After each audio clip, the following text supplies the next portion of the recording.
La Gazette du Togo, une vision sur l'actualité togolaise et sur le monde. Ma sœur, mon frère togolais, pourquoi ai-je décidé de m'adresser aux croyants? Tout simplement parce que je suis une croyante et qu'il me semble que la plupart des Togolais sont des croyants. Alors pourquoi ne pas profiter des technologies modernes pour m'adresser à ces centaines de milliers de frères et de sœurs qui partagent la même nationalité que moi? Mais pour le faire, il faut que je réponde d'abord à une question fondamentale. Au fond, qu'est-ce qu'un croyant? Pour moi, un croyant, c'est quelqu'un qui est convaincu de ceci. Tout homme a une conscience qui lui permet de choisir entre le bien et le mal. Mais le croyant, lui, est sûr que pour distinguer entre le bien et le mal, il faut s'en référer à sa conscience, bien sûr, mais en dernier ressort, à quelqu'un qui est au-dessus de nous. Pour moi, le croyant, c'est aussi celui qui dit « La vie ne s'arrête pas à ma vie. La vie m'a été donnée par quelqu'un qui est plus grand que moi, afin que j'en fasse quelque chose de bien. » À cause de ces références à plus grand que lui, le croyant pense qu'il a des comptes à rendre justement à ceux plus grands que lui. Il a des comptes à rendre sur sa propre vie. Or, voici que sa vie se déroule avec d'autres personnes dans une maison, dans un quartier, un village, une ville, un pays.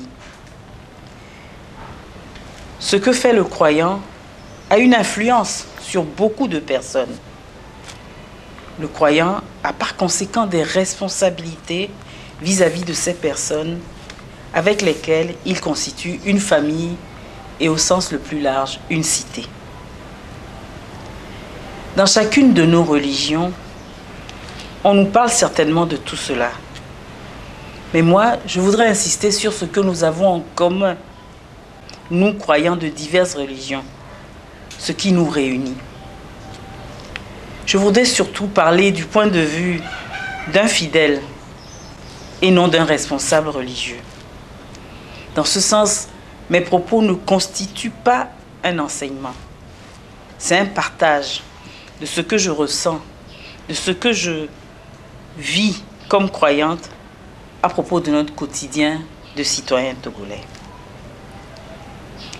Dans notre société traditionnelle, on pouvait demander conseil à beaucoup de personnes, en particulier aux parents, aux personnes âgées de notre entourage. Mais aujourd'hui, se posent des problèmes qui les dépassent. Par exemple, la vie de notre pays est actuellement marquée par des soubresauts dans le domaine politique, des élections controversées, des sollicitations pour manifester pour telle ou telle autre cause, des frères, des amis qui sont en prison. Quelle doit être l'attitude du croyant en ces moments? Des réponses contradictoires nous sont données entre ceux qui nous disent de ne pas nous mêler de politique parce qu'on est un simple citoyen, membre de la société civile, et ceux qui disent tout à fait le contraire. Que faire alors? Il me semble que la solution est à trouver à travers les partages que nous avons avec nos semblables, croyants et citoyens. Et c'est ce que je voudrais tenter avec toi, ma sœur, mon frère. Certains d'entre vous pourraient me dire, n'est-ce pas aux hommes politiques de s'occuper de tout cela? D'abord, je voudrais vous faire remarquer qu'aucun homme politique ne s'adresse en particulier aux croyants.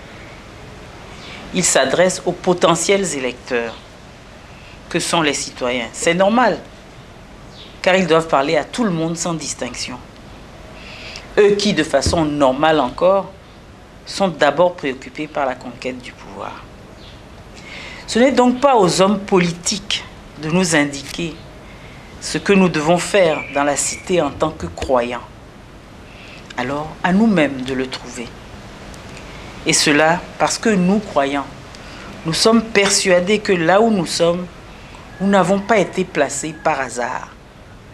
La personne qui est au-dessus de nous attend que nous fassions quelque chose de ceux qu'il nous a donnés comme frères et sœurs.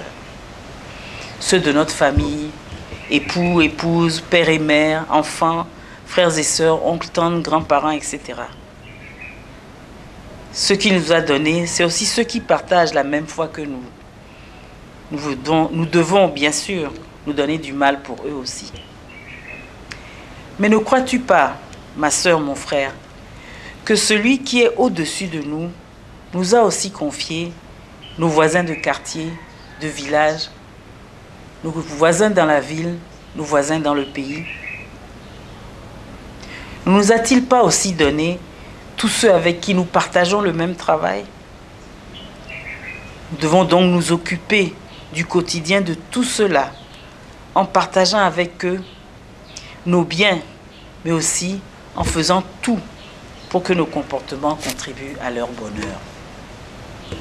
En effet, nous ne pouvons pas être heureux et laisser tous ces frères et sœurs se débrouiller avec leurs problèmes. D'ailleurs, comment se réjouir lorsque celui qui vit à côté de moi est en train de pleurer? Le bonheur de nos frères et sœurs avec qui nous formons la même cité nous concerne. Nous en sommes les gardiens. Alors, ma sœur, mon frère, parce que nous sommes croyants, viens, essayons d'apporter à la cité togolaise ce que nous pouvons donner en tant que croyants. Finissons ce premier partage en remerciant celui auquel nous croyons de nous avoir donné des sœurs et des frères togolais à aimer. La prochaine fois, nous parlerons de notre action dans la cité. La Gazette du Togo, une vision sur l'actualité togolaise et sur le monde. Rejoignez-nous sur le www.lagazettedutogo.com ou sur nos comptes Facebook, Twitter et YouTube. Pour tout contact, écrivez à contact@lagazettedutogo.com ou appelez le 92 80 88 53. La Gazette du Togo, c'est l'information en continu.